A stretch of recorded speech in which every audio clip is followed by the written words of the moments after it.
Chaf Hamad Bet, 2, 4, 5, right. Rabbi Shmuel Omer, correct. Okay, we'll just run through it again. Deals with the mitzvah of hadlakas. Right, we just barrel through it. We'll do it again, and we'll talk about also the mitzvah of cleaning up for Shabbos. Rabbi Shmuel Omer. So Rabbi Shmuel said that you're not allowed to use itron, I think, correct? Or yeah. You must have said that. Correct. Rabbi Shmuel Omer matling beitron mipnei kvod Shabbos, cover Shabbos. So my timer. So what's the reason? Amarav mishum shevecho ra, because it has this terrible smell. You're going to put it down. You're going to leave the candles and skedoodle out of the house. So Amalai v'yetzei, so let them go out. So Amalei shani omer. Hadlakas ner b'Shabbos is chova, so that there's chova to be present when the candles are there, or there's a chova to celebrate Oneg Shabbos with hadlakas ner. Is maybe the best way to say it. In other words, you should celebrate Shabbos together with light, and therefore, if you light, you have to go out because of the light. It's not going to be Oneg Shabbos, and therefore you surely can't have Oneg Shabbos without the light itself. So obviously the mitzvah of hadlakas neiros is a separate issue. It's a general issue, but this is specifically about the fact that Oneg Shabbos requires light. The Rav Nachman, Rav Zavdam, Rav Nachman, Rav Amarav, hadlakas ner b'Shabbat chova. That the lighting candles on Shabbos is a chova. And rechitzas yadayim raglayim b'chamim arves rishus, and washing your hands and feet in warm water. And I told you this means arves means towards evening. That was an erev Shabbos. Is rishud vaniomer, and comes along Rav Nachman Barava, name of Rav, to add. It's not really just a rishud vaniomer chov vaniomer mitzvah. My mitzvah dam Rav Yehuda my Rav kachay min hagosh Rav Yehuda bar Eloi erev Shabbos mevin lo erevam le erchamin vrochitz panav yodav raglav. They would bring him a bowl full of hot water, and he would wash his chaf hamad bet. Okay, 12 lines on the top. He would wash his hands and feet. This is not, by the way, is not a full shower. You realize, not a full bath. And he mitatef b'yoshe b'sadina matzu yatzin. He would wear this big day pishtan, these linen garments that had tzitzis on it. This looks like well, you see in a moment, it's not clear when they would wear this. It's like wearing a robe, or which you could wear probably at night. But this was a day robe. V'doma l'malach Hashem tzvakos. He looked like the Malach Hashem because he's all in white. V'haya talmidav mechabim memeno, and his students would hide from him. I'm sorry, v'hayu talmidav mechabim memeno kanfig susastim, and his students would hide from him the edges of their garments because they were also wearing the same sadinim, the same linen garments, white linen garments for Shabbos. And once again, they're getting ready for Shabbos, and they were not wearing tzitzis on the ends of their garments. Amalahem banai lo kach sheneit lachem. Didn't I tell you sadim b'tzitzis beishamei potim beisil mechayvin? So we kind of bounced through this. I'll read again and explain it. That the big day pishtan, linen garments with wearing tzitzis on them. Beis Shammai says you're potter, Beis Hillel says you're chayev. Halacha k'divrei Beis Hillel, and halacha is like divrei Beis Hillel. Ve'inu savra gzer mishum ksut layan. They were concerned really about a separate issue, not about the halacha was, but they were concerned about ksut layla. The Talmidim, and they were concerned they may get confused with a night garment, which I guess were primarily made of pishtan. And as a result, they would not. Well, not only they would not need tzitzis, but more importantly, it would be an isser of kilayim. Okay, every four-cornered garment requires tzitzis, right? We all agree. Right. Tzitzis are made of wool. What about a blanket you sleep in? That's not a garment. We are pending. You're not wearing it. You're not wearing it. Right. Correct. They're talking about wearing. Right. So, yes. Christian is flax, linen. Yes. So linen doesn't require tzitzis? So that's machlokas is okay. So here let's. There are two issues here. Let's start from the beginning. So the machlokas Beis Hillel Beis Shammai. Beis Hillel says that the psukim say gdilim tasalach. I'm sorry, it says lo sabashat neis tzemah fishtim yachtav. You shall not wear shatnez, which is made of wool and linen. Then the next pasuk says gdilim tasalach ala bar kanfos ksus chasher dechasavah. You will wear fringes on the edges of your garments. So So Beis Hillel says we're dorish smuchim, two psukim that are next to each other, to say that the mitzvah of tzitzis is going to override the mitzvah of shatnez. One pasuk says lo sabah shatnez tema pishtim nachtav, don't wear shatnez. Next pasuk says wear tzitzis. So if you have a four-cornered linen garment, Beis Hillel's understanding of the Torah SHABBAT of the psukim says that even though you're going to be transgressing an aveira, which is going to be kilayim, with bishatness, you're supposed to put tzitzis of wool on your beged of linen. Even though somebody could have argued you should put tzitzis of linen maybe, but that's There are those who do argue that. That's correct. Yeah, I guess if you Okay. can make it. Now, this, by the way, just so we understand this and don't start applying this to ourselves, this is only going to be if you really have tzitzis with cheles. right. Right? So we don't do this today anymore. Today we don't, if someone had a linen towels, they wouldn't put tzitzis. They would not put tzitzis on it. Correct. No, but you're right, that Okay. if people used to Stuff they sleep, did. like, I don't know if they really did, the Jewish people, like you see pictures of, So I'll come to sleeping in rain. Well, with the thing that goes over your head, it's got like. No. right. Okay. So What's it called? Correct. Whatever they call it. So that's one. So based on Beis Shammai says we're not dorish smuchim. We don't darshan the Right. two psukim together. So consequently, that it's only going to be that you can't keep tzitzis if you're going to break shatnez. Shatnez is going to override tzitzis. Okay. Now the other thing is about this is that the mitzvah of tzitzis is risimo. Some is about begadim, and how this is how there's another machlokes. The mitzvah of tzitzis is on what a big day yom, the garments that you wear in the daytime. So actually, even according to many opinions in the Gemara, that even garments sitting in your closet that you don't wear, if they're daytime garments, have to have tzitzis on it. So it's not only a mitzvah to wearing the beged, it's a mitzvah owning the beged. And that's based upon the pasuk that we say in the Kriyat Shema, Urisa Mosam. That's the problem, it says read someone, so how could you read them? So therefore, no, it's Right, that's why it's at night understood. you It's should. understood to be garments that are worn during the time period when you can normally could see see them, as opposed to night garments. Nighttime. Night garments where you need artificial illumination is best to see them, and you wear them at night when you tend to sleep with them. Right. What kind of garments would you have in the closet that you wouldn't wear? Like, I mean, what kind of four-cornered garment? Your I mean, I extra- didn't wear it Oh, yet. you mean you bought the I tzitzis? bought Bought the a toweless garment. with I the- bought the garment, and I just decided I'm going to keep it in my. I'm not going to wear it. What I Oh, do so you're wrong? saying you have to put And tzitzis. so according to some opinions, even if you're sitting in the cloak, Okay. but surely it's going to exclude garments that are called what are called ksus-laila, nighttime garments. So nighttime garment is going to be excluded, even if you were to wear it in the daytime. So if you wore pajamas in the day, I'm trying to think of a good example. If you wore toga, you wore a poncho. Does a poncho have four corners? Yeah, it's the hole in the top. Everything. Okay, well, I guess you ought to have then tzitzis on your ponchos, folks, okay? Because you wear two ponchos. Last night I saw people wear ponchos in the daytime. They're plastic though, usually plastic. Right, so they're probably not a real beged. It's kind of an ad hoc kind of beged. So if you did have some kind of garment that you wore and it was a ksus laila, even if you wore it during the day, you would be potter. And conversely, if you had a daytime garment, even if you wore it at night, you would still be chai for the mitzvah of tzitzis. Okay. Now, so the Talmud, so therefore, Rabbi, who is this again? Rabbi Yehuda Bar Ilai was put on these garments of sadinim after he was washed up. This was considered a day garment. All right, and as a result, even though he was waiting for Shabbos, and with Shabbos is going into night, it's a day garment. It's clearly meant to be a very covered kind of garment. So he put on tzitzis on them. The tzitzis were made of wool, and he tells the students, you know what? How come you guys are not wearing tzitzis on yours? Because I told you we follow the halacha of Beis Hillel that says that even big day pishtan are going to be required to have tzitzis made of wool. Now, the Gemara says the reason they did not, because they were concerned that people may get confused if they're going to wear tzitzis of wool on this daytime garment of pishtin.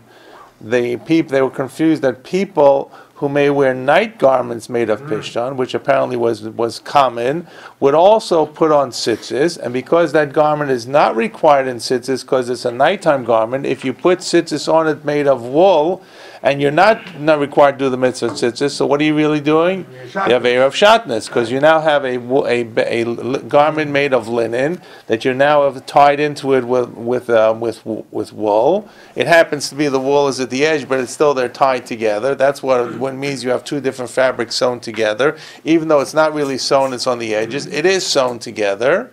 Just not what we would call sewing. It's tied together, so to speak.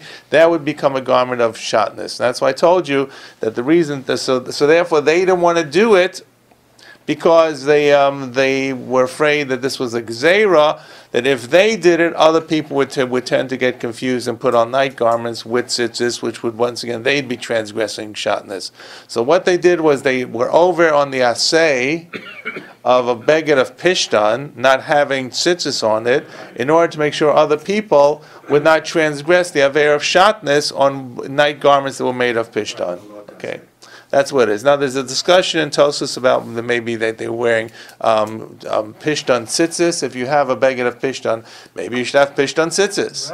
Right? Maybe, okay? If you can make it. Can you make it? Can one make it? Why not? Why not? Why not? It's Especially threads. Soak them together, you might argue. Pishtan, it's a thread. It's a thread. Fine. It's different strands that are twisted together, and whether you twist wool or twist linen or twist cotton, it's going to be the same thing. We have cotton thread. Yeah, Right? okay. I just thought it wouldn't last or would do. A lot of what we have today, the begadim that people wear today underneath, not the ones with the racing stripes on them that the Hasidim wear, but those the regular white ones are made of cotton, Yeah, right? Or sure. sometimes they're made of polyester. Yeah. That's only really tzitzis midrabanan, right? It's not really the real tzitzis min Torah is really some beged made of tzemer that you have tzitzis of tzemer, but we don't do. Many people don't do that because we put on the big talis anyway for davening. So we're doing an additional mitzvah. There's no mitzvah to put on. There's no requirement to wear tzitzis if you don't have a four-cornered garment. So what do? We put on a four-cornered undergarment, right? That's what we call the talis katan. We've already made the bracha. We're putting on the bracha for davening if we're married anyway. So we've done the bracha, or we've done the mitzvah of tzitzis. And this is the way we do it in a way that's a little more comfortable. If you want to be less comfortable, you'd become more comfortable wearing woolen bega. That's what those heavier types of begadim are. Okay, but in other words, really all four-cornered garments you see min rabbanan should have tzitzis on it, provided they are really day garments. And if you have a day garment, so even if you wear the day garment at night, you don't have to, you can still wear tzitzis. And if you're wearing a day garment at night, and this is what Rav Elaz, was his name, Rabbi Yehuda Bar Eloi was saying, a day garment, and it was coming into Shabbos, he would still have tzitzis on it, even though it was a beged of pishtan, with tzitzis made of wool. But once again, as I told you, this only applies when we're really doing the mitzvah. The full mitzvah, which many of us believe that the tcheles we have today is tcheles, but no one can really be 100% sure. We can be fairly sure, but because we broke the Masorah, we don't have this ongoing tradition, so you never really know what's full, complete, 100%. So therefore, we would not wear a pishtan garment with tzitzis made of tzemer. Okay, all right. Okay, so that's really what's going on there. So that's what he's doing, getting ready, and that is he's preparing this for getting ready for Shabbos. Okay, and the students, on the other hand, were concerned, and even if they were wearing, I guess they were concerned even not to wear pishtan tzitzis, because then maybe people would get confused about what they are. Okay. So at any rate, this is what comes out of this story is the fact that he actually prepared very nicely for Shabbos. By washing. Okay. Warm water, hands and feet. Now, how much do you actually have to get ready for Shabbos? So when should you get ready for Shabbos? So I got a little handout here. So we just take a moment. Plenty of copies. Okay. I'll keep one for myself. There's one here. Yeah, I have one. Okay. All right. Good. So this comes from Daf Digest. Always good stuff that they write there sometimes. Okay, so so it actually begins on the front side, but it's just quoting the Gemara on the bottom right corner, bottom left corner, excuse me. And the actual quote that he writes about it is on the back side of the page. It's called "Bathing Obligation of Voluntary." Just take a moment, go through it with you. Okay. Which one, where? So we're starting on the English side here. Well, the English on the bottom is just quoting the Gemara we just did. Ah. So you know the Gemara. Yeah. Okay, so Oh, we're I going to see. go to the Mine back is- side. The back side, which says on the top, number 87, Shabbos Chav Daled. Okay, halachic highlights. Bathing obligation voluntary. From the Gemara, it seems everybody's got it. This is actually good because you want to know if you should get cleaned up for Shabbos. For the Gemara, it seems you have a whole week to find out. For the Gemara, it seems there's a disagreement about the level of obligation to bathe in the honor of Shabbos. Rav holds it's voluntary, while Rav opines that it's a mitzvah, because initially said it's the Ner Shabbos is chova, but this is a rishus. So the poskim are similarly divided in the classification of this task. Some Rishonim opine that bathing on Friday is a mitzvah, while the Meiri holds that bathing is voluntary. However, the Meiri adds that praiseworthy is the one who intensifies his preparatory cleaning for Shabbos. Others explain that the mitzvah here means a proper practice. In other words, it's not a requirement. Maybe he's saying it's a good minhag. Before Rabbi Hanan, there existed a version of the Gemara quoting Rav Hanan, who had the opinion that washing of the face, hands, and feet is an obligation. Others record this version as well. So it looks like it's a good thing to do, like you should do it. So how much you have to wash? Which variety of bathing is intended? Rav in the Gemara mentions washing hands and feet, while Rav Yehuda bar Eloi was the custom of washing his face as well. Okay, the Rav Yah mentions only the washing of the hands and feet. On the other hand, the Rambam rules there's a mitzvah to wash one's hands, one's face, hands, and feet on Friday in honor of Shabbos. Okay, so you got back and forth between among the Rishonim. Rabbi Yehuda Aryeh Leib Gur, Rabbi Yehuda Aryeh Leib Alter of Gur, is the Ger Rebbe, the Sfas Emes, explains that the washing of the hands and feet parallels the obligation the Kohanim will wash their hands and feet before serving in the Beis Mikdash. It was Rabbi Yehuda bar Eloi who acted piously and washed his face as well. So in other words, you don't have to wash your face really, it's only an extra hidur. One of the earlier authorities explained the reason that Rabbi Yehuda bar Eloi is not mentioned as washing his whole body is that there was no bathhouse in his environs, obviously, okay? In other words, if he had a... Not bad, sure. They didn't wash themselves forever for like a whole 10 years. Like what We you're went saying to is the in mikveh sometime, but They now went we didn't have once a time. year. Okay. Let's finish it up, okay? Then you can all the comments. No, the that's the what poskim write that obviously it was appropriate to wash one's entire body before Shabbos. Only if one is unable to do so should he wash at least his hands, face, and feet. Okay, so you should wash the whole body. Others say that one should wash his hair as well in preparation for Shabbos. I know it all sounds pikiyun. The props though, but in other words, you should wash your body. Today we have running water. We have all kinds of plumbing. There's not a question at all. Back in the day, I don't know. I was told at one point when my grandfather was alive and they lived in the Lower East Side. This is not the last apartment they lived in. They had a bathroom in the dining room. Not in the dining room, in the kitchen, like the kitchen living room. There was a bath, not a bathroom, a bathtub, thank you, a bathtub in the middle. Yes. They filled it up with hot water, they emptied it. Once in a yovel, they would take a real bath. Because you had to sit in front of everybody, and there was no plumbing that was associated with it. Okay, so how often would you take a bath if that was what the situation was? You sponge yourself. Correct, they did. They washed themselves well. They must have gone to the mikveh every once in a while, right? I mean, they have to wash it I with don't water. know. That's for a different time and period. Okay. Besides, going to the mikveh was kind of cold. I'd say it was warm, but I'd still have to get washed. One of the great inventions we have are warm mikvahs. Okay, in technology. True story. Yeah. Go back in Europe. They used to break the ice on the river. I saw once a picture of a diagram of a mikvah where they go all the way down to where the water table is. Like it's like a tunnel, like a circular, a circular staircase. You can imagine what the temperature was down there. It probably was 50 degrees at best. Okay, but anyways, the Gemara utilized the term arvis, which I showed you, and I told you meant right before Marav, which commonly means at night. The Ran explains that in fact the intent here is the eve of Shabbos. However, Rashi says arvis leil Shabbos. The clear inference of Rashi's words is the night of Shabbos. Indeed, one source, and he quotes this here from the Shibbolei Leket. Indeed, one source, I lost my place, presents this with the language of washing with sunset. Still, some commentators write that Rashi did not intend the suggestion of this literal reading, rather he meant any time on Friday. Yet others suggest the term arvis was utilized to inform us this bathing should be done closely before the approach of Shabbos. That's a more logical one to me. That arvis means as you got close to arvis. Right? In other words, it should be done. In other words, if you're going to prepare for Shabbos, you should do it in a way that it's clear that you're getting ready for Shabbos, which would be right before Shabbos. So, of course, there are different, reasons where it comes up. It's much more complicated. People come in from work last minute. You may find it's better to clean up before Shabbos. But the bottom line is, based upon the fact that we have running water, good hot water, good plumbing, there's no reason a person should not clean their entire body for kavod Shabbos. Which means even if you took a bath tonight or on Thursday, maybe you should take a shower or something, or wash yourself well before Shabbos.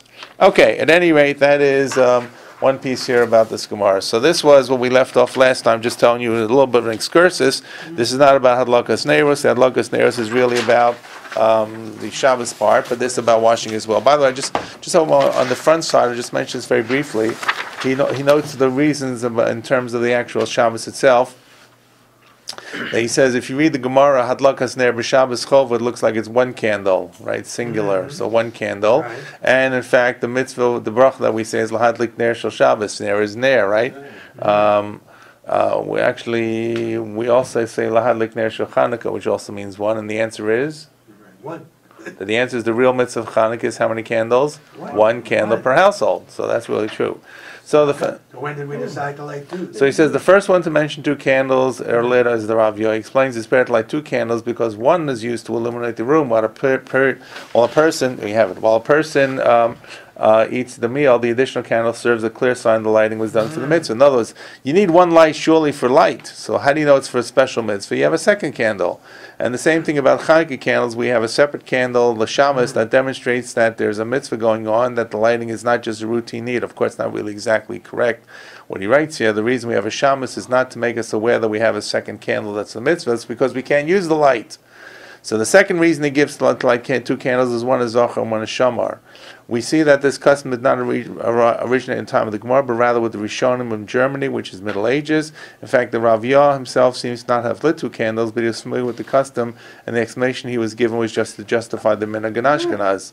So having two candles is actually a fairly late custom, fairly late in Jewish history, right? We're talking about Rav Yah's maybe 13th century, maybe 14th century.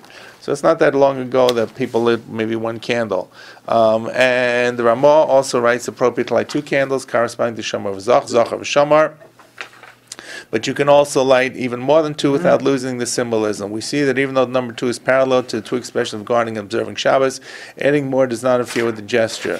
It's noteworthy that Chasam Sofer takes odds with this ruling of the Ramah, and he concludes that anytime something is arranged corresponding to numbers here, we should not add more candles so as not to tamper with this representation. So therefore, as you probably know, there are all kinds of minhagim people have.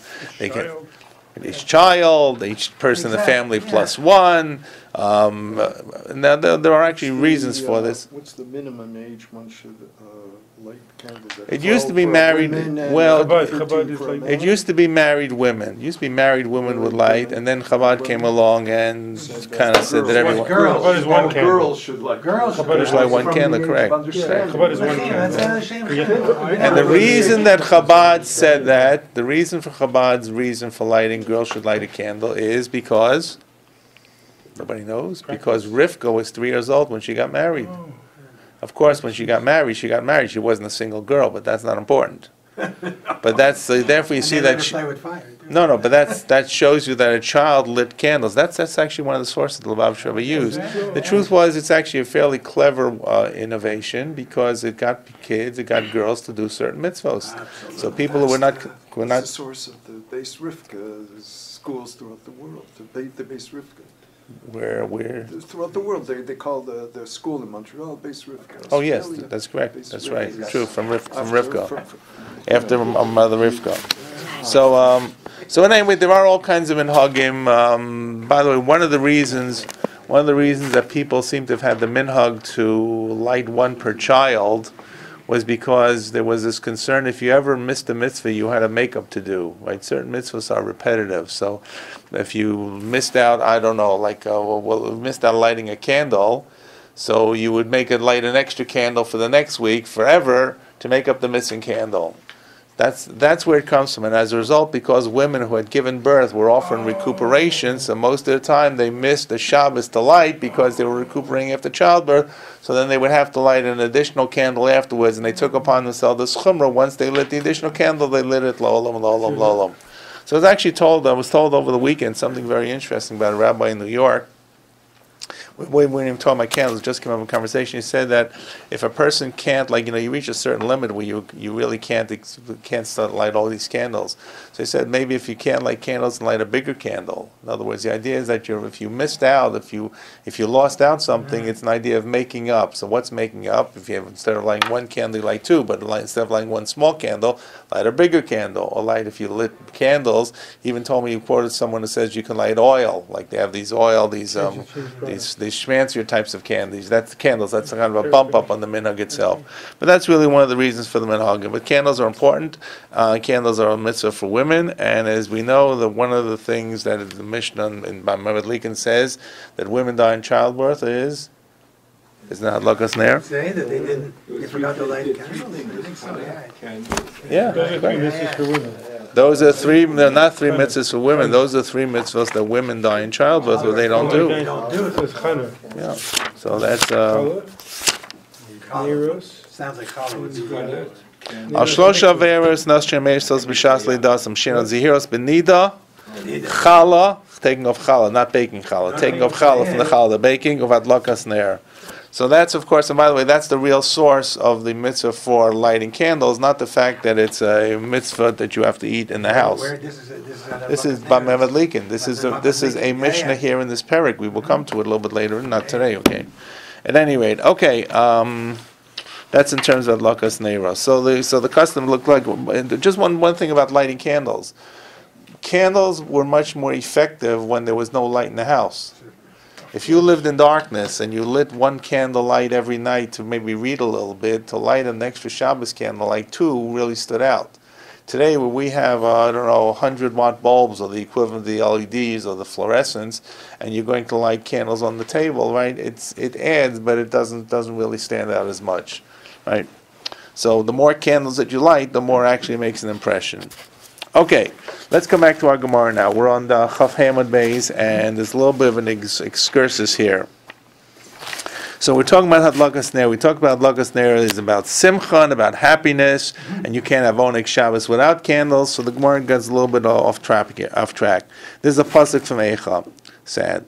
Vatiznach mishalom nafshi. Vatiznach means I was bereft of, my nefesh was bereft of shalom. And nashiti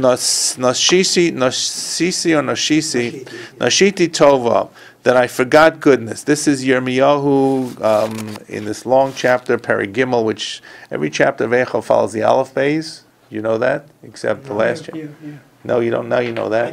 Okay, every chapter of Eicha except the last one follows the Aleph Beis, except the third chapter is a triad. There are 3 psukim of every letter in the Aleph Beis. 3 Aleph, 3 Bezes, 3 Gimel. That's why the first pasuk is Eicha.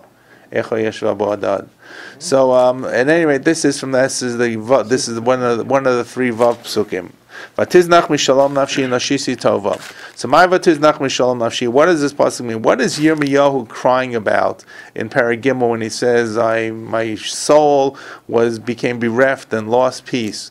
Amar Ravavo zu hadlakas ner b'Shabbos. So this is, they couldn't light candles on Shabbos. And what actually Yirmiyahu is saying, it sounds like it's like, well, that's the only thing you're crying about, you can't light Shabbos candles. It means the destitution, the dearth of materials, the poverty was such that they couldn't even find any candles to buy, or they couldn't own candles, they couldn't produce candles. That's what it meant. So in other words, they couldn't even light Shabbos lecht. And of course, if they couldn't light Shabbos lecht, it means the houses were dark. If the houses were dark, they probably bumped into things all the day, and they, got to be even more and more sad. So that's what it is. That's how we're going to get into this long discussion about what simcha really is, based upon the fact that you see the candles create simcha in the house. Part of it has to do with the fact that you have Oneg Shabbos. Part of it is practically, if you don't have candles to light up your house, you're going to bump around into different things. If you look in Rashi here, Adlakas ner b'Shabbos. This is Rashi on some side, counting them from the bottom, 2, 4, 6, 8, about 10 lines from the bottom. Adlakas ner b'Shabbos shelo ha'elo mimad lahadli. He had nothing from which to light. Means he had no fuel, no ingredients to make candles. Uvamakom shein ner ein shalom, and where there's no light, there's no peace. Sholech v'nichshav v'holech bafel. A person bumps around and bangs around and falls in the darkness. So this is, practically speaking, they didn't have adlakas neros b'Shabbos. This is, in other words, that's how bad things were. So it's not like that's the only thing. Yeah, that's the only thing. Nashisi tova, and then I was forgot goodness. I forgot that was good. What was tov? Amar Rabbi Yirmiyah zu beis hamerchatz. In other words, that there was no batei merchatz around. In other words, that I forgot the goodness of being able to go into a bathhouse, because when the Babylonians came and destroyed everything, they destroyed all the things that the Jews could use. So that's one interpretation. What was goodness? Beis hamerchatz. And Amar Rabbi Yochanan, or Rabbi Yochanan, or Yonatan, or whoever it was, zu rechitzas yadayim raglayim b'chamim. This is washing hands and feet in warm water, which dovetails with what we just read about preparing for Shabbos to enjoy it. This was the enjoyment that was lost. So one was Shabbos, one is about Beis HaMerchatz, one is about washing. There was no hot water or no water. Maybe they stuffed up all the streams and whatever it was. Rav Yitzchak Nafka Amar, Mitana v'kelim noim she'aleha.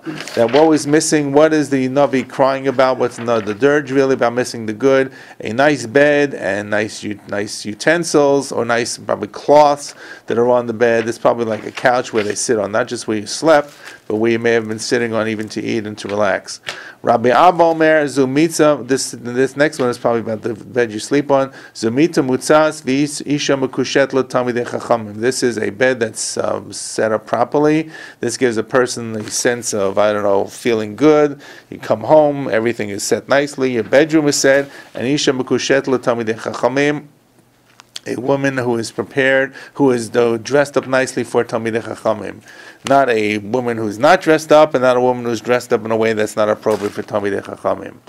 So this is all about what is the idea of what is good. Having explained to us what's good, so the Gemara is going to kind of go from there and to talk about Ashirus, and so what is a real person who's really considered rich. Okay. Well, yes and no. That's one interpretation. That's not what this Gemara says. So, Tan Rabbanan Ezeu Asher Kol Sheyesh Lo Nachas Ruach B'Ashro. Who is the person who is really rich? So Rashi actually says it is Samech B'Chalko. In other words, he gets Nachas Ruach from his riches, no matter what he has, regardless of whatever he has, he's not going to be looking for more. He's satisfied with what he has. So according to Rashi, it really is another way to say Samech B'Chalko. And then Rabbi Tarfon Omer, once again, this is the excursus. We're dealing with Asher now. What's Rabbi Tarfon say? What's Asher? Kol sheyesh lo.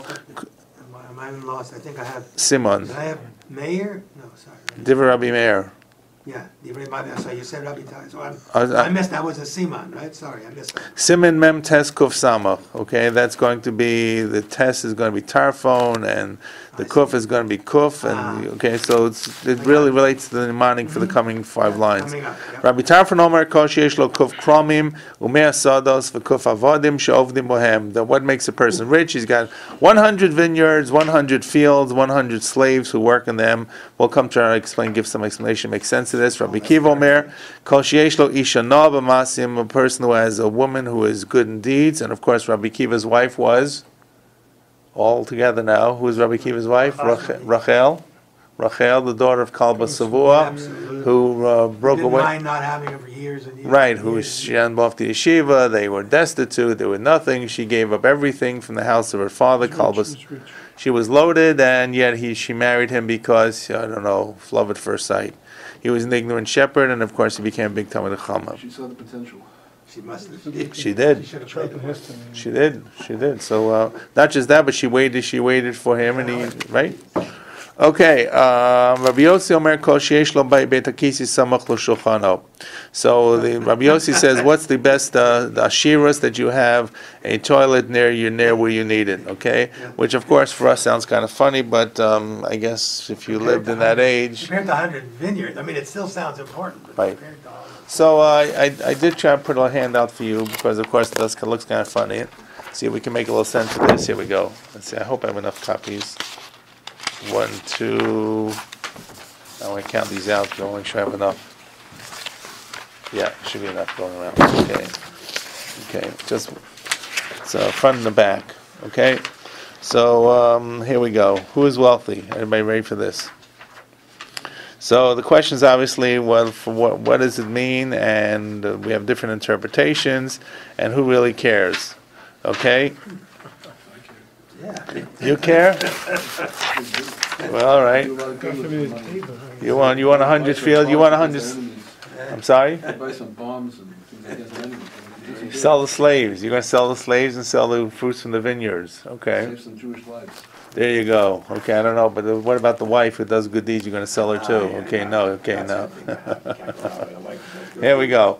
So let's look at the answer. So according to Rashi, the point in question is whole Gemara is how much a person should make his goal to attain. So in other words, what the Tanam are really saying is how much should you work until you should really get what you need. So it's not so much what is really these items, but how much do you need to actually work in order to have this? Obviously, if you need to work for 100 vineyards, it's going to be much more than if you need to work to have a bathroom, or maybe not. Okay? So the Maharsha points out that the first Tana, Rabbi Meir, who talked about Nachas Ruach, emphasizes money is worthless if one does not make use of himself. That's pretty simple.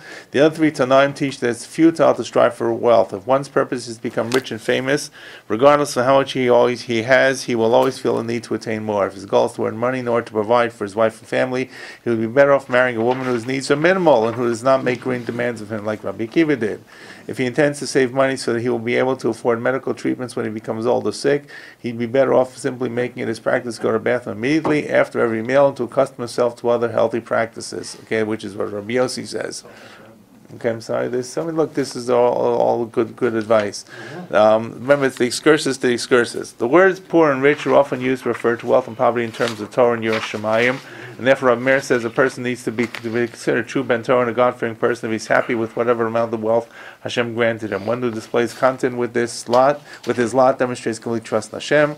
Rabbi Tarfon explains that wealth is breadth of Torah knowledge. Here comes the 100 fields. Okay, this I thought was important because otherwise it's kind of babble. Grain produce is a common metaphor for halachic statements. Maybe 100 fields. Maybe, I don't know. While products of the vine is a metaphor for agadic statements, and 100 servants to work them refers to a large amount of students who attend to the Rav and to every statement that he makes. I forgot. We have a Chumash somewhere where it talked about food, and the Meforshim say it doesn't mean food; it means Torah. I can't remember where. Yeah, Yosef or something. Yosef or something. Somewhere I saw. Lechem Asher Ochel actually refers to his wife, probably Potifar's wife. Right, but lechem, yes, lechem. Sometimes you had it. That's correct. Yeah. Came across. Good. Thank you. I don't remember where. Okay, now you'll have to explain to us why the vine refers to 100 vineyards. Vine is also Torah. Yeah. I don't know everything. Just Not something. vineyards. Okay. Rabbi Akiva explains that the measure for achievement in Torah is how well versed in the halacha a person is and whether he practices what he preaches. A wife refers to Torah. Haha, you knew that a person has learned. A person's action must be commensurate with his Torah knowledge. Finally, Rabbi Yossi explains that wealth is measured by the ability to weed out flawed outlooks from one's mind, so that his material wealth, the table, will not affect him adversely. In short, the Tanaim are describing 4 different aspects of Torah wealth. Wealth in emotion, wealth in speech, wealth in deed, and wealth in thought. There you go. They have a good thing. And if you flip over the page, you should have one more piece here. This actually I took off from what you had before the Daf Yomi Daijit. Our Gemara cites several opinions to illustrate experiencing true happiness one's wealth. Rabbi Meir says happiness achieved when one has satisfaction in his possessions. Rabbi Tarfon teaches from one achieved when a person has 100 vineyards, 100 fields, 100 servants. Rabbi Akiva reports contentment when a person's wife was pleasant in her ways, and the opinion of Rabbi Yossi is one's gratified when he has a bathroom there where he eats. These opinions are varied and diverse. It therefore does not seem that they are necessarily exclusive of each other, but they reflect different experience and position in life. We can see, though, that each Tana had his own set of circumstances. His statements reflect the contentness he attained in his own situation. Rabbi Meir lived within very simple means. The Medrash tells us that by profession, Rabbi Meir was a sofer, a scribe. He earned 3 selah each week. 1 selah went for food, 1 was spent on clothing, and the 3rd was given away for tzedakah. He chose not to work more hours than that because his time was used to study Torah, was too precious to forfeit for mundane gain. He declared he felt the system was the best, and he was content in the satisfaction he felt from his possessions, albeit there being few in quantity. So that's Rabbi Meir. That's good. Rabbi Tarfon owned many vineyards and fields. He was rich. So therefore, he talked about what his experience was. The wife of Rabbi Akiva was exceptional dedication to Torah, her husband's accomplishments as a teacher of the Jewish people, Jewish nation. Both these men proclaimed their total satisfaction in respective roles. Finally, Rabbi Yossi suffered from chronic stomach ailments, see Shabbos 118, and he felt as long as he had easy access to a bathroom, he could be happy. So therefore, it's not really just about Torah and all that, it's really about the personal needs, the personal experiences of these people. Okay, there you go. That will keep you, it's good Var Torah for Shabbos maybe, okay. Okay, so now we come back to our regularly scheduled program. Bottom of Chafei Amud Bet. Tanya Rabbi Shimon ben Elazar Omer. So we're going to have a brisa that he lists for us a number of other opinions about what can be used and can't be used. Ein madlikin b'tzari. Sorry is balsam. Balsam. Balsam is a very sweet, perfumey type of oil. Comes from, I guess, the balsam tree, I guess, of some sort. Okay, mipnei sharecho, why? My time up. Amar Rabba, mishum sharecho nodef. Recho nodef means it has a very pervasive smell, positive smell. Not a negative smell like itchon, but a very perfumey smell. And what are we concerned about? Gzeira shemi stapik mimena. We're afraid that you may come to use it, and it's going to be Shabbos. So if you light this with this perfumey oil, and you want to kind of dab a little bit here and there, because of the wonderful aroma that it gives you, so therefore you're going to be detracting from the oil that's in the lamp.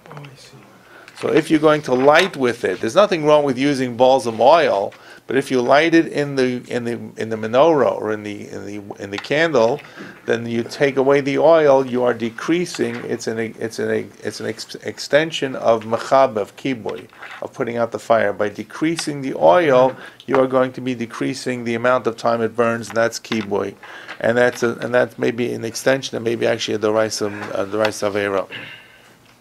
So Gzeira Shemi Yistapik, we're afraid people may actually, people may use it. So now, Amalei Rabbi, so Abai said to Rabbi Shimon ben Elazar, said to Rabbi, excuse me, Leimo Mar Mibnei Shu'af. There's another reason why you should not use balsam oil. It's actually very volatile. Rashi says it kind of, I guess it spurts out, and it can stick to the walls of the house. So there's a very low boiling temperature. And it may just, the burning of it is going to cause it to jump around, and sparks will come out and attach itself to the house, the walls, and your house will burn down. Mm-hmm. Now that is not necessarily a Shabbos problem only. That's this problem around the clock. But it could be a bigger problem on Shabbos because you can't put it out. So Gemara says, so why didn't you say that? Why did you say because people are going to be an issue of kibui or whatever. Kibui. And in fact, this to some extent, because you are going to be afraid that it's going to burn your house down. If this stuff catches on your walls, you're going to put out the fire. For sure. So you think it's a problem that you're going to take a few drops of oil out of the candle because you like the smell. You're going to be taking out more and more because bahul al mamono, you're concerned about your possessions because it's starting to shoot out all these sparks that are catchy. So the Gemara answers, yeah, he meant that too. Chad v'yod kamar. Yeah, there are two reasons.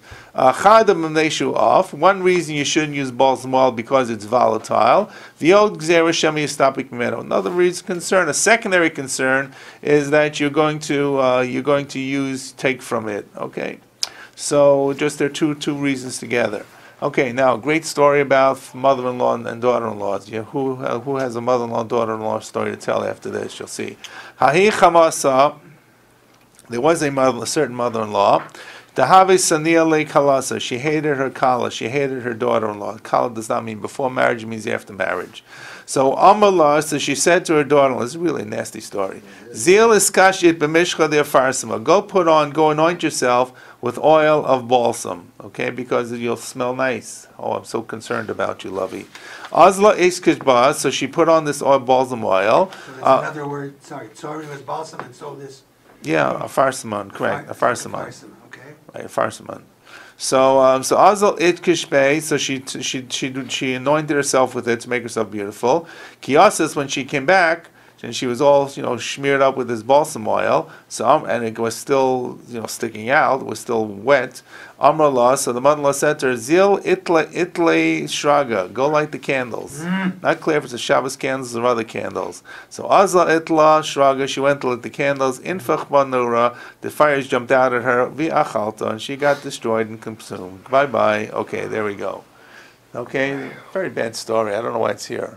Couldn't find anyone who really kind of says a reason for it, but it's actually just giving you an example of how volatile, how inflammable this material actually is.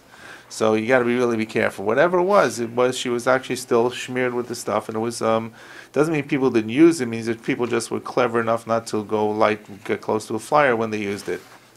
Okay. So having talked about a farsimon, which is balsam, which is sorry. We have another excursus here to show you how important it was and that it was actually in Eretz Yisrael.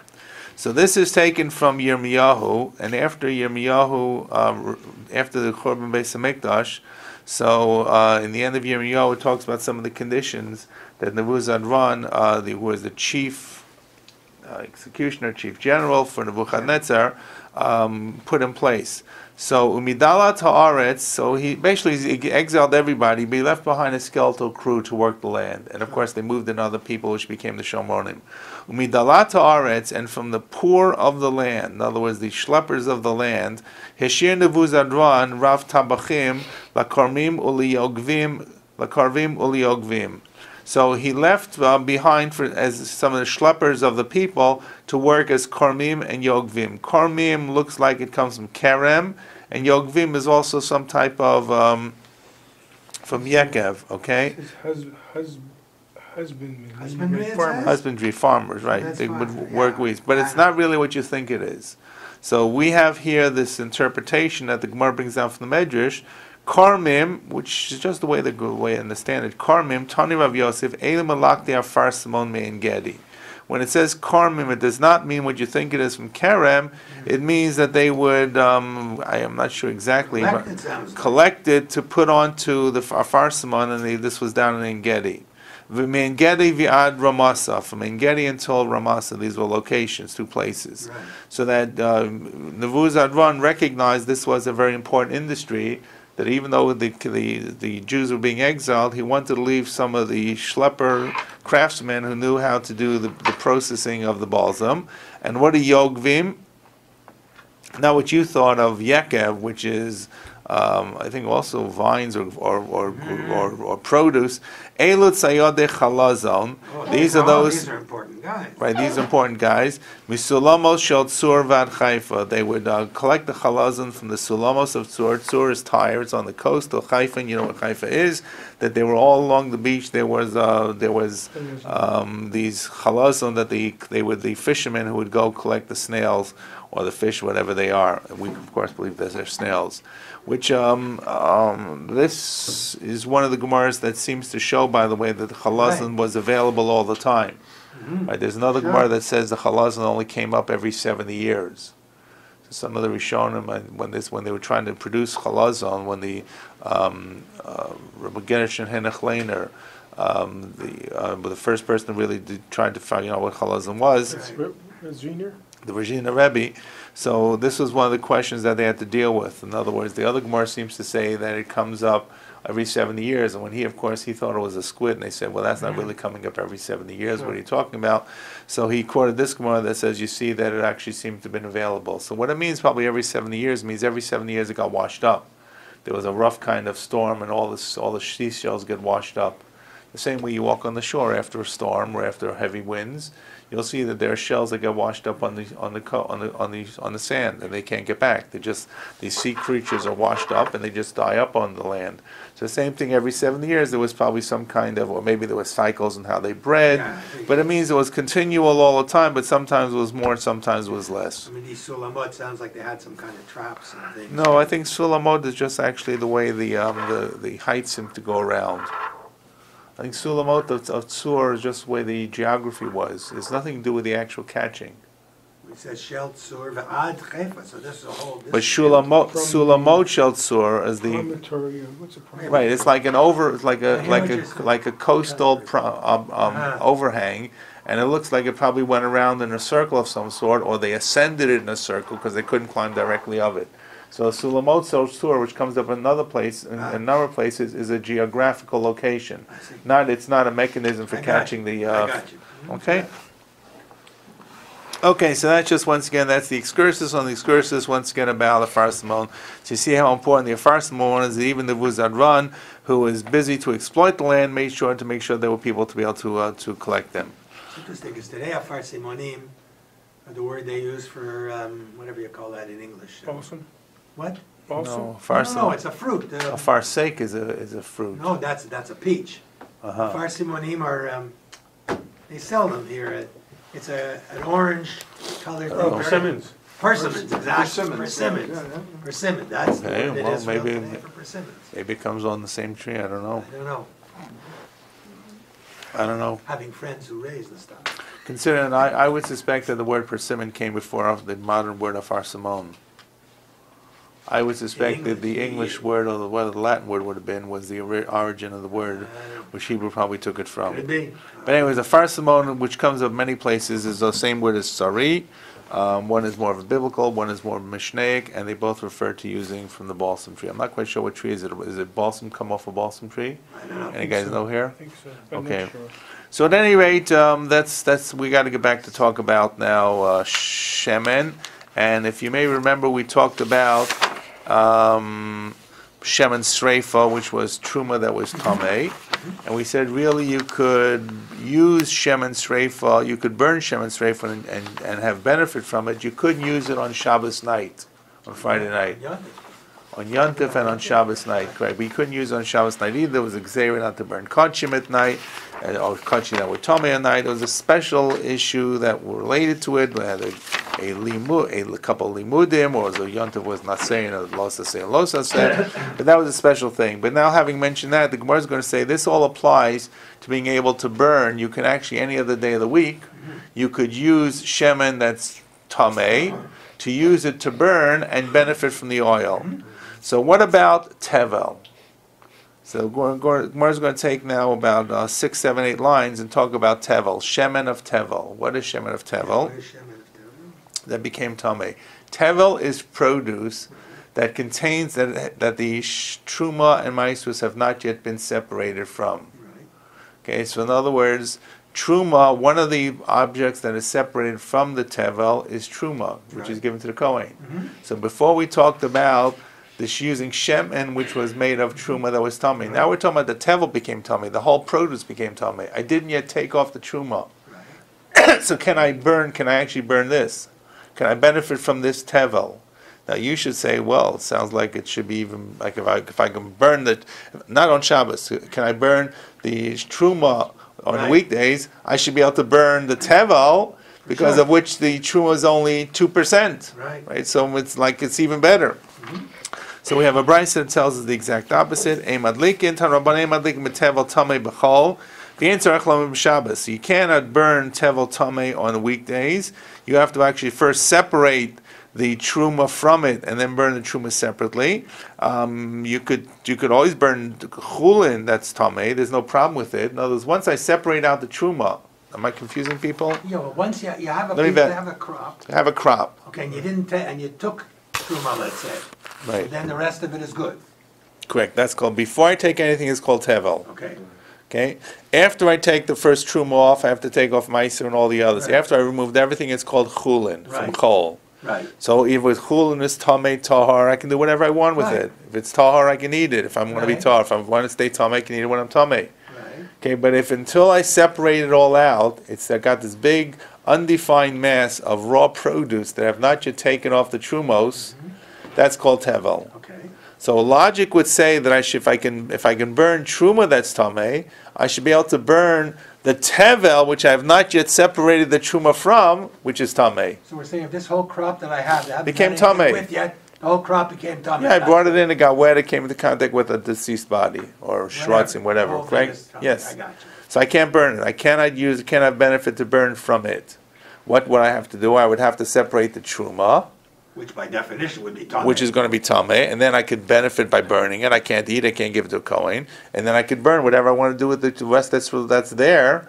I could actually eat it if I want to stay tamei. If I want to be tamei, I don't have to be tahar. Right. I can be tamei if I want. Sure. So I can have the chulin that's tamei, or I could burn it, or I could do whatever I want with it. Right. It's chulin, it's mine. I took off the parts for the Kohen and Levi. So says the Gemara, even though logic would say not so, the halacha is I cannot burn tevel tamei on weekdays, and sure, I can't burn on Shabbos, because I can burn truma on weekdays, truma tamei, but I can't burn truma tamei on Shabbos. So this tevel I can't burn even on weekdays, and I surely can't burn on Shabbos. Kiyotzibo, ein madlikin beneft lavan b'chol, v'intzarach loma b'Shabbos. I can't burn neft lavan, is this white naphtha, which smells terrible, I think. If I'm not mistaken, I think that's the problem with it. Right? I'm quite sure. And I surely can't, yes. It's also flammable. It's also very flammable, this white naphtha. But what reason would you have not to be able to use it in chol? General. So it says the Gemara, Bishlam and neft lava maneshu off. Do we understand why I can't use this white naphtha on the weekdays? Because it's just to give me it's very dangerous. It's seriously inflammable. It's very volatile. Aval tevel tummy my timer. Why can't I do tevel tummy? You give me a rule that makes sense to me. So I can't burn neft lava on Shabbos. I understand. I can't burn a weekday. It's also just as much a problem. The same way we saw before that balsam was inflammable. This is more inflammable. I got it. I understand that. But what about tevel? So Amar Cross, the Gemara says as follows, this is a drasha. We saw this drasha before. Then Kadosh Baruch Hu says to Aaron, I gave you mishmeresh trumosai, trumos in plural. B'shtei trumas akas medaber. Achas trumas tahora, v'achas trumas tmea. I'm giving to you, Aaron, my trumos. Truma which is tahar and truma which is tameh. Ma truma tahara aim ba el mishas, and therefore you can use it. How can you use truma tahar? You can eat it, Aaron. How can you use truma tameh? You can't eat it. What can you do with it? You can burn it and benefit from the heat, from the light. So, however, ain lecha ba el mishas, ma truma tahara ain b'lecha ba el mishas harama. The same way that truma tahara is only permissible for the Kohen to eat after it's been separated. The Kohen can't come along and say, I'm going to take the whole tevel. I can't just give all the tevel and say, Mr. Kohen, it's all yours. I have to separate from it to give to the Kohen, then separate to give to the Levi, and separate from Isa Sheni. But until I separate, the Kohen has no rights to it. It has to be separated out. It's the same way the Kohen can only eat the truma tahora when it's already been separated. Harama, it's been pulled aside. It's been raised aside. V'elach av truma tmeo ein lechabal mishas haram v'elach. So same to the burning, the usability of the truma when it's tameh is only after it's been separated. So therefore, even though logic would say I can't do anything else with it, or I'm going to burn it all together, or who really cares? I cannot burn it at all until I take it off. So consequently, that becomes the halacha itself. Okay.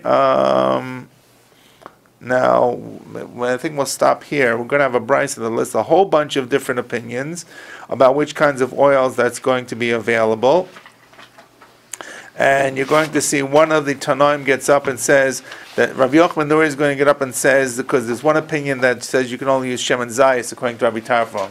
And someone's going to get very excited and he's going to say, that's ridiculous. What about if you didn't have shemen zayis?